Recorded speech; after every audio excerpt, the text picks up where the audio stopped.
শীতকালে যখন ঘরে ঘরে সর্দি কাশি লেগেই থাকে তখন এরকম এক বাটি গরম গরম ভেজিটেবল স্যুপ দিলে বাচ্চা বড় সবারই কিন্তু একটু ভালো লাগে।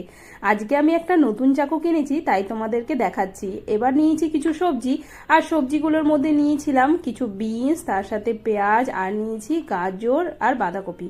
তো প্রথমে সবজিগুলোকে সব কুচি কুচি করে কেটে নিচ্ছি, আর এগুলোকে কিন্তু একটু ছোট সাইজ করেই কাটতে হবে আর কি। স্যুপের মধ্যে দেখবে বড় বড় থাকলে পরে কিন্তু অ্যাটলিস্ট আমার পছন্দ হয় না, আমি এই টাইপের স্যুপ করলে এরকম ছোট ছোট করেই কেটে থাকি। তো তার জন্য নিয়েছি গাজর, আর এই নতুন চাকুটা দিয়ে কাটতে কিন্তু বেশ লাগছিল, আর এত ধার প্রথমে তো আমার ভয়ই লাগছিল কি হাত না কেটে যায়। তো ব্যাস সবজিগুলো মোটামুটি কাটা হয়ে গেছে। এবার একটা কড়াই বসিয়ে দিতে হবে একটু বড় সাইজের, তার মধ্যে একটুখানি বাটার দিয়ে একটু নাড়াচাড়া করে নিতে হবে। আর এর মধ্যে প্রথমে দিয়ে দিব এই যে 1 চামচ মতন রসুন কুচি আর আদা কুচিটা দিয়ে দিয়েছি, সেটা রেকর্ড করতে পারিনি আর কি।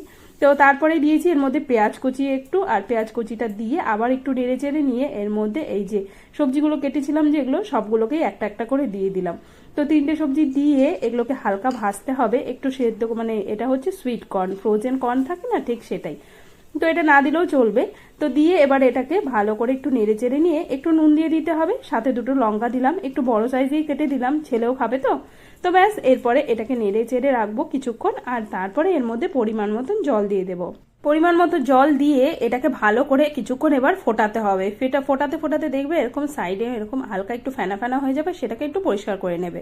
ব্যাস তারপরে এখানে 2 চামচ মানে 2 বড় চামচ কর্নফ্লাওয়ার গুলে নিয়েছি, আর জল দিয়ে সেটাকে দিয়ে দিলাম। তারপরে পরিমাণ মতো নুন দিয়েছি, আর দিয়েছি অল্প গোলমরিচের গুঁড়ো।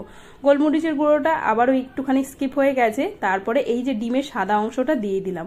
এটা দিলে পরে কিন্তু ওই যে আমরা যেরকম রেস্টুরেন্টে দেখি না কি সুন্দর স্যুপের মধ্যে সাদা সাদা একদম ভেসে থাকে, ঠিক এটাই কিন্তু দেওয়া হয়, মানে ডিমের সাদা অংশটা। তো স্যুপটা ওদিকে রেডি হয়ে গেছে, সাথে একটু পাউরুটি, এটাকে একটু মাখন দিয়ে একটু টোস্ট করে নেব। এই দিয়ে খেতে কিন্তু বেশ ভালো লাগে। যখন দেখবে জ্বর সর্দির মুখে বেশি কিছু খেতে ইচ্ছে করে না, তখন এরকম একটা স্যুপ আর তার সাথে এরকম একটা পাউরুটির টোস্ট বানিয়ে খাবে, দেখবে কেমন লাগে, আর আমাকে নিশ্চয়ই জানাবে।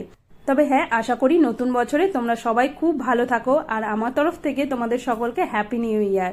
তো এখানে গরম গরম 1 বাটি স্যুপ, আর তার সাথে রেডি করে নিয়েছি এই পাউরুটির টোস্ট।